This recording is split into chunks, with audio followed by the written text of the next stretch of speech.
السلام علیکم، welcome back. Kindly اگر آپ کو میری ویڈیوز پسند آ رہی ہیں تو مجھے اپریشیٹ کیا کریں، do some comments, likes and do share my channel. Thank you. Let start. Abdul Malik Farid screen کو دیکھتے ہوئے تو انگلیوں سے ننھی پیارے چہرے کے قریب لے گئے۔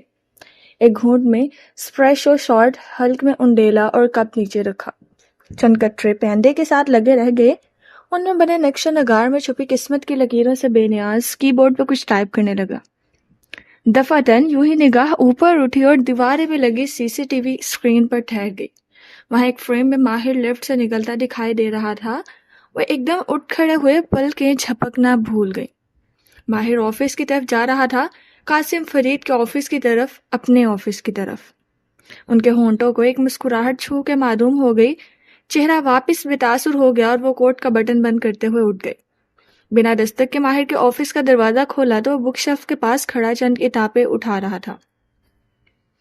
مالک فرید چوکھٹ میں کھڑے رہ گئے۔ چونک کے پہلے اسے دیکھا جو ان سے رخ موڑے ہوئے تھا، اور پھر میز کو جہاں ایک باکس رکھا تھا وہ اس میں چیزیں ڈال رہا تھا۔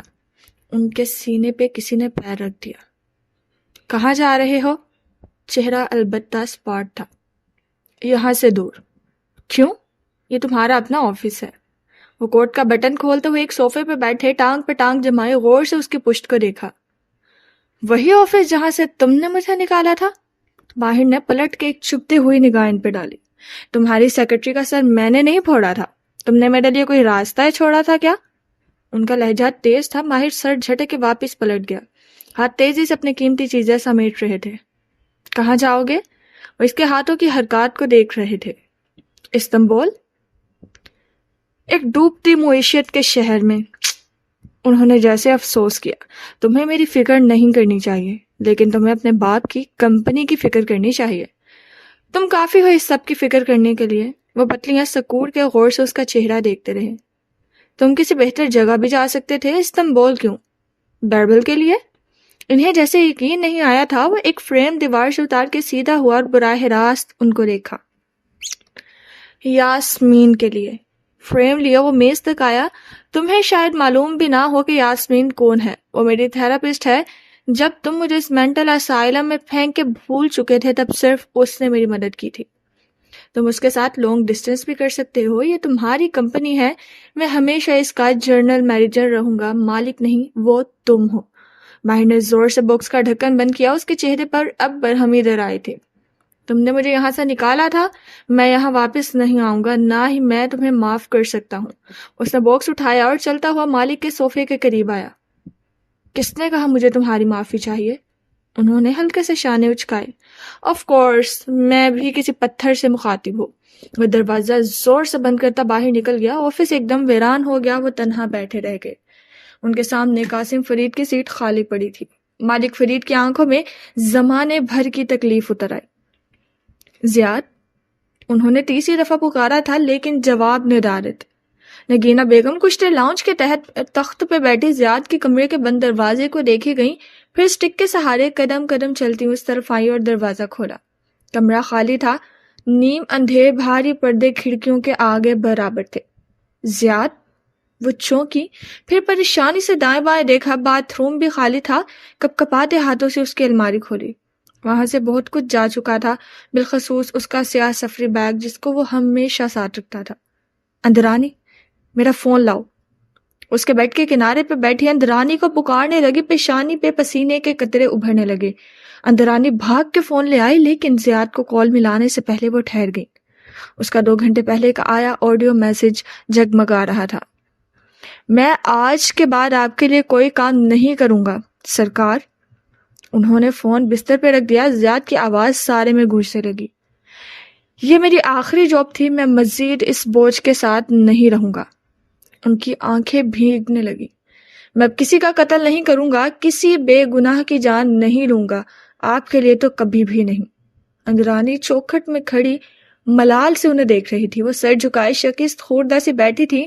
میں نہیں چاہتا کہ آپ میرے لیے مزید کوئی لڑکی تلاش کریں، مجھے اپنے حکم عدولی کرنے پر مجبور نہ کریں۔ آپ کی تابعداری نے مجھے اس حال تک پہنچایا ہے۔ ان کی آنکھوں سے ٹپ ٹپ آنسو بہنے لگے۔ میں کچھ ماہ آپ سب سے دور ہوں گا، اپنے موکلوں کو میری تلاش میں نہ بھیجیے گا ورنہ آپ مجھے کھو دیں گی۔ آڈیو میسج یہاں ختم ہو گیا تھا، پھر چند منٹ بعد ایک دوسرا میسج آیا تھا۔ میں آپ سے بہت محبت کرتا ہوں اور میں واپس آ جاؤں گا، لیکن ابھی نہیں، اور واپسی کے بعد بھی میں مزید اس کھیل کا حصہ نہیں بنوں گا۔ میں اس لڑکی کی آنکھیں نہیں بھول سکتا۔ فون خاموش ہو گیا، سارا گھر جیسے خاموش ہو گیا۔ اب ہم کیا کریں گے سرکار؟ کچھ بھی نہیں۔ انہوں نے چہرہ اٹھایا تو اس پہ ایک مغموم سے مسکراہٹ تھی۔ ہم زیاد کی واپسی کا انتظار کریں گے، وہ آئے گا اور وہ پھر سے ہمارا اثاثہ بنے گا۔ اس سیاہی کو چھوڑ دینا اتنا آسان ہوتا تو ہر کوئی کر لیتا۔ ان کی مسکراہٹ میں تلخی در آئی۔ اور جو آپ نے لاہور میں رشتہ داروں میں مشہور کر دیا ہے کہ آپ اس دفعہ زیاد کا رشتہ کر کے جائیں گے، اس کا کیا؟ ہم کہہ دیں گے کہ ہم نے اس کی منگنی کر دی ہے۔ کچھ عرصے بعد ہم اس کی منگیتر کے مرنے کا اعلان کریں گے، اور جب تک زیاد شادی کے لیے راضی نہیں ہوتا ہم کہیں گے کہ وہ اپنی منگیتر کا سوگ منا رہا ہے۔ اس سے کیا ہوگا؟ وہ سمجھی نہیں تھی۔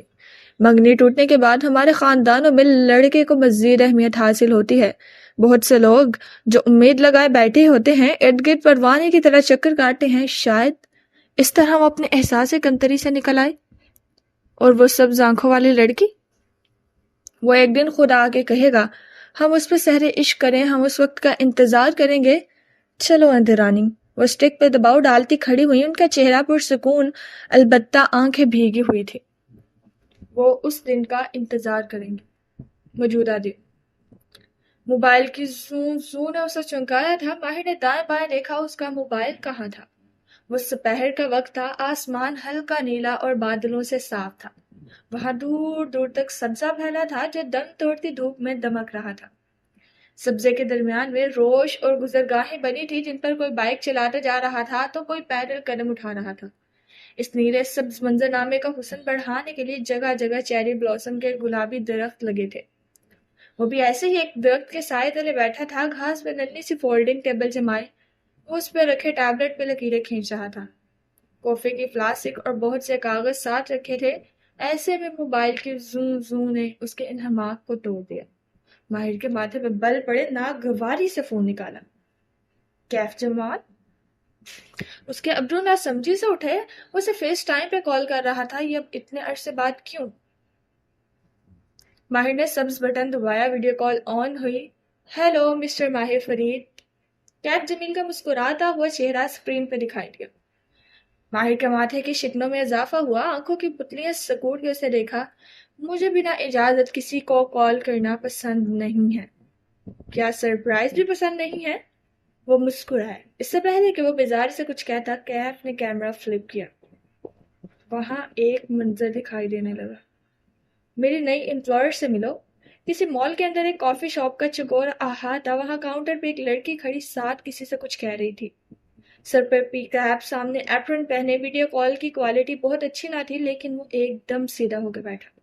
تنے کی ٹیک چھوڑ دی، وہ مالا تھی۔ وہ اسے مجمع میں بھی پہچان سکتا تھا اور بنا چاند کے اندھیری رات میں بھی۔ اور کال کٹ گئی۔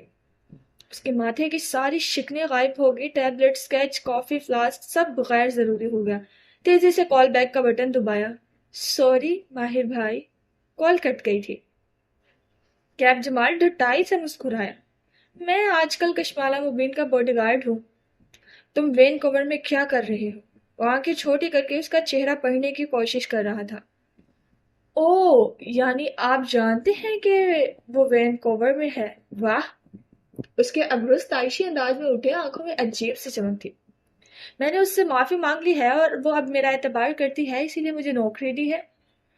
کچھ تھا اس کے انداز میں جو اس کی پیشانی پہ بل پڑنے لگے، لیکن بہت ضبط سے بھینچ لی۔ لیکن وہ کیا ہے کہ اس نوکری سے میرا گزارا ممکن نہیں۔ وہ تھوڑی کھجاتے ہوئے کہہ رہا تھا، آپ میرے اوپر بہت سے قرض چھوڑ گئے تھے کیونکہ تم نے ڈیل توڑی تھی، تم نے اس سے جھوٹ بولا تھا۔ ایک دفعہ پھر بول سکتا ہوں اگر آپ اور میں دوبارہ ڈیل کر لیں۔ وہ ڈھٹائی سے مسکرایا۔ مجھے وعدہ خلاف لوگوں کے ساتھ معاہدے کرنا پسند نہیں ہے کیف۔ اس کی چبھتی نظریں اس کے چہرے پہ جمی تھی۔ لوزر۔ کیف۔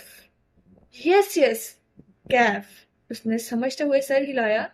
اسی وجہ سے آپ کو کال کر رہا ہوں کیونکہ میری امپلائی نے کہا ہے کہ وہ مجھے کیف کہہ کے نہیں پکارے گی۔ ماہر کی گردن میں گلٹی سے ابھر کے معدوم ہوتی دکھائی دی. وہ اسے ڈٹائی سے کہہ رہا تھا، جس سے مجھے اندازہ ہوا کہ اس معاملے میں کسی نہ کسی کی فیلنگز انوالوڈ ہے. تمہارے امپلائر کو معلوم ہے کہ تم مجھے کال کر رہے ہو؟ اور جب فیلنگز انوالوڈ ہوں، اس نے جیسے سنا ہی نہیں، تو قیمت بڑھ جاتی ہے. تم مجھ سے کیا چاہتے ہو؟ Weekly retainer. اور میں تمہیں ریٹینر پہ کیوں رکھوں گا؟ بدلے میں آپ کو اس کے بارے میں تمام معلومات فراہم کروں گا، اس کی حفاظت کروں گا، وغیرہ وغیرہ. اور اگر میں ایسا نہ کروں تو میں اس کے شوہر کے ساتھ ڈیل کر کے اسے نقصان بھی پہنچا سکتا ہوں. کیا آپ کو بلیک میل بھی نہیں پسند؟ اس نے گہری سانس لی.